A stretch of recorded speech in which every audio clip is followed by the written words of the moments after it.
But it's worth knowing that the massacres that came into people's living rooms through the television, that people became aware of in January, represent an intensification of an existing policy of ethnic cleansing that has been going on for 60 years. It isn't anything new.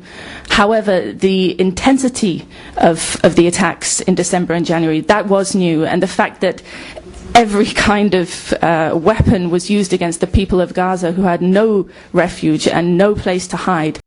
We as human rights activists were able to bear witness to and resist during the massacres in December and January. There were 8 activists on the ground from the International Solidarity Movement and Free Gaza, and throughout the massacres we were accompanying ambulances and going to hospitals and going out to the front line to support ambulance workers.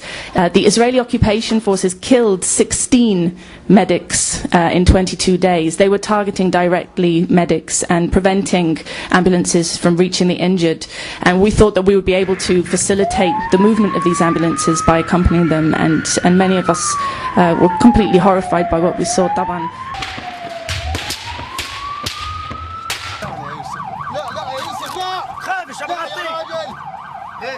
Of course, they feel mocked. And something else that the Gaza Community Mental Health Project talks about is that one of the solutions to massive depression in Gaza, we're talking, 90% of people living in what Western medicine would call post-traumatic stress disorder. Well, there isn't any post to the stress or the trauma. There is no end to it. You cannot recover because you're continuously under attack, whether it's physically being bombarded or through mental torment through the Qanabal sound bombs, or the fact that you're under a collectively punishing siege, so you don't have enough to eat and you don't have enough electricity or clean water, etc. During previous invasions and previous massacres, people had their family to rely on. They were still living in their own areas. Now, families have been literally torn apart, blasted apart, because entire neighborhoods have been crushed to the ground. They've been leveled to the ground. It is about ridding the Palestinian land of the Palestinian people, drip by drip, body by body, person by person, village by village. Farmers are getting shot at. They're getting shot at on a daily basis by Israeli soldiers when they're picking parsley, bagdunes, or adis, lentils. They're picking very basic food. So people are risking their lives literally just to pick parsley, and the result is actually they're not really doing this anymore. In some areas, farmers have completely withdrawn from their land. So again, you can see that Israel is effectively taking land in Gaza. It's a land grab, because if you can't farm your land and if you can't live in it, because people are being shot at when they're trying to get back to the ruins of their homes in Beit Hanun, in Khuza'a, it means they're not living there anymore. So we're practicing solidarity as best we can by accompanying farmers in these areas, by filming, by picking lentils ourselves. 40,000 people rely on the fishing industry in Gaza, and it doesn't exist anymore, basically.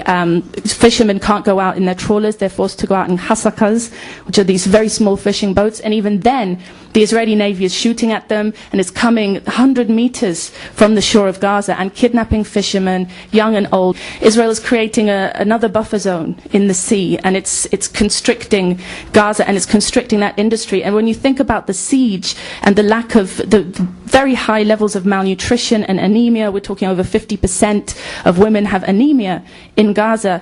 Fish is a really important part of the Palestinian diet. International Solidarity Movement activists were accompanying fishermen in October of last year. They were able to get to some of the best catches, and the price of fish went right down in Gaza, so families were able to feed themselves better. Many people, they see Gaza as a humanitarian crisis, that people are living in terrible poverty and you just need to keep pumping in aid.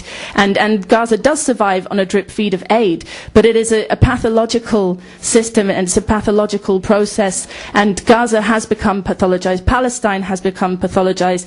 It's getting bombed and it's getting rebuilt and then bombed again. And the international community is not taking the steps that it needs to take, the radical steps or the right steps. It's just about abiding by international law to stop this bombing and building cycle of injustice. What can we do about this situation? Well, what we're trying to do as Free Gaza is to challenge directly and confront Israel's siege.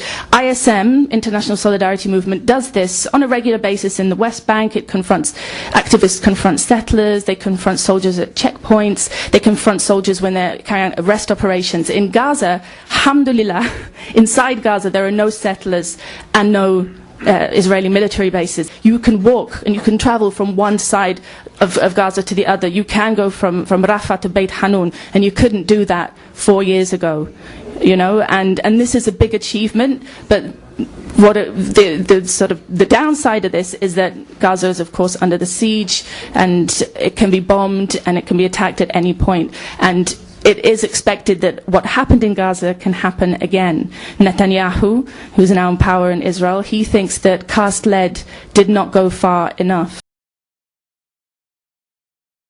Also, we're very much pushing the boycott, divestment and sanctions agenda. This is a movement that has been coming from Palestine since 2005. Civil society organizations support this call, and we especially support the cultural and academic boycott. This is a really grey area, and the Israeli government hates it, but it's where Israel really cleanses its own image and reproduces its ideology and reproduces its military power, because the academic institutions are so intermeshed with the Israeli occupation forces. Free Gaza, for those of you who don't know, is a movement that began not from a bunch of experts, not from people with sailing experience or shipping experience. It was set up by activists who had experience of solidarity activism in the West Bank, primarily, and they wanted to break the siege of Gaza. And so Free Gaza really started as an idea, how to do this. We couldn't do it by land. We couldn't get in through Ma'abar al-Beit Hanun checkpoint, also known as Erez checkpoint, or Rafah. So the sea was the only route that could be taken. And last year, in August, we succeeded to sail 2 boats, and these were the first boats to dock in the port of Gaza for 41 years.